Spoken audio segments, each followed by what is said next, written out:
All right, our next guest is a friend and former colleague of Herman Cain's accuser, Karen Kraushaar. In fact, she once hired the woman, and she says Kraushaar never wanted to come forward and now fears for her safety. CNN contributor and Democratic strategist Maria Cardona joins us now from Washington. Maria, thanks for being with us. Sure, Ali. I want to ask you, you have since spoken to Karen since she has been identified. What's happened now? What's the situation that she's in? How's she feeling? Well, as you can imagine, this whole situation has been gut-wrenching for her. This is something that she, first of all, lived through 12 years ago and has had to maintain her silence up until now, has not wanted to go public, but clearly has been forced to do so. And she had a conversation with our own Gloria Borger last night where she basically stated that because this has now become an issue of public interest, she is going to be talking limitedly. And what she's interested in doing now, Ali, is to get all of the other women together and to get their stories out publicly because, as you can imagine, as any woman can imagine, it is incredibly humiliating to stand there at a microphone and have to talk about the lurid details about what happened. And the same way that Ms. Bialik had to do 2 nights ago. And Sharon Bialik has said she will participate in this effort. But, you know, we spoke to her after Herman Cain's press conference where she referred to Ms. Bialik. Then you watched the press conference last night where Herman Cain made reference to Karen Kraushaar. What was your response and what was her response to that? Well, my response personally was sickening. I felt sick to my stomach, Ali, because, frankly, ever since I found out that Karen was one of the original accusers, my jaw dropped because my experience with her as her former employer is that her credibility is beyond reproach. She always exhibited nothing but the utmost of professionalism. She is a classy individual, incredibly hardworking, the consummate team player.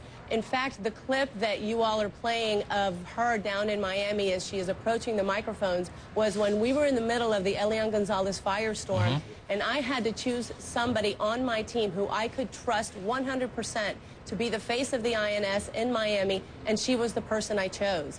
And I think it's also important to point out, Ali, to Herman Cain's accusations that this is the Democratic machine. First of all, and I think Joe pointed this out, Democrats would love nothing than to have Herman Cain as the nominated person on the Republican side.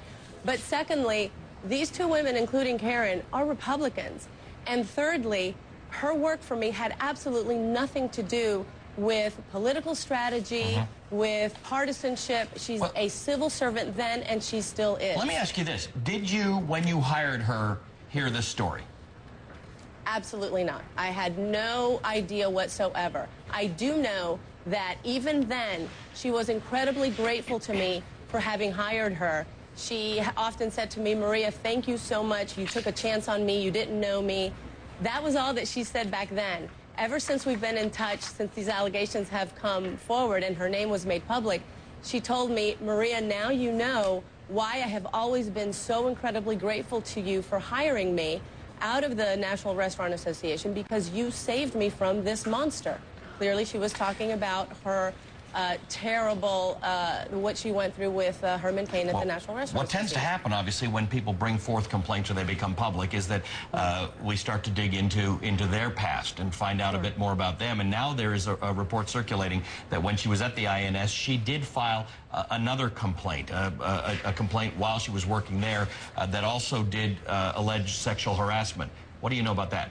That's not true. I had heard that also, and I talked to Karen about that. That part is absolutely not true. She did not file an additional complaint about sexual harassment. What she did do, though, was, I don't know if it was officially filed, but she did complain about a situation where, and this was after I left, Ali, where she had gotten into a car accident and had requested the ability to work from home, which is something that when I was there as the head of communications director, I had granted another worker in our office who needed it medically and who was a terrific worker as well. I granted her the ability to work from home. Right. When I left and Karen went through what she went through with her car accident, she asked for the same courtesy and for the same privilege, and she was denied it. She filed a complaint.